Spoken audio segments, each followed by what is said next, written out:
day 4 of OMAD. So yesterday I didn't film because I forgot, which is not great, but I'm gonna try to keep remembering. I set an alarm to do this daily, so I'll remember.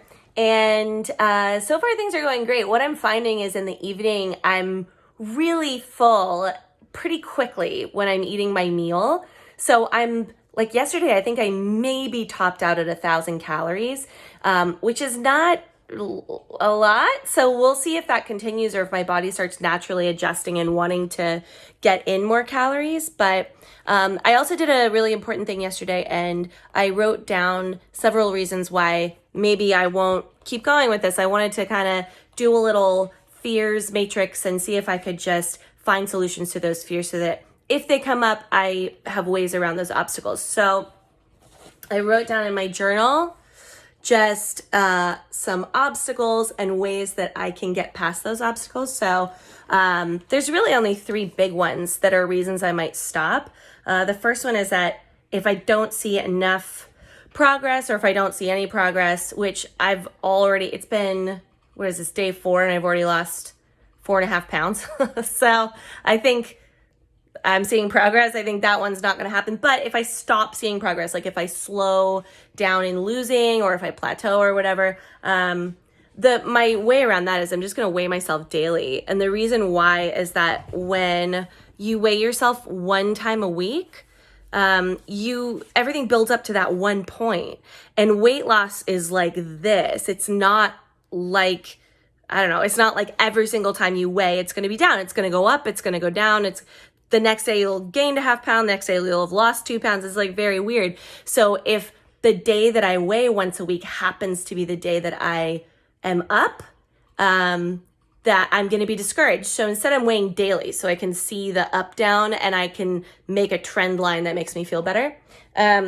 Number 2 is social pressure. This is like a really big one for me. Historically, I'll be so determined on a diet and then someone is like, hey bitch, we're getting drinks. And I'm like, yep. Yes, we are. So on this one, look, if there's social pressure and I want to like go out to lunch or breakfast instead of dinner, if we're going out to dinner, great. But going out to lunch or breakfast, then I'll probably go and just get back on the horse the next day. It's quarantine, so that makes it easier. Nobody's going out and doing stuff. And then number 3 is just if it gets really hard, like if it just gets really hard. Like if I'm really, really hungry in the middle of the day one day. So far, I don't really anticipate that because the benefits of fasting are so obvious and it's so great so far. And also it's really not hard so far. And this is the beginning. So I think it only gets easier from here. So we'll see. But if it gets really, really hard, what did I write down? Oh, one of the ways is I'm staying unblocked in emotions so that I don't get that emotional hunger. So I'm doing a feelings journal every day. I literally just word map my feelings. It's not complicated at all. I'll show you.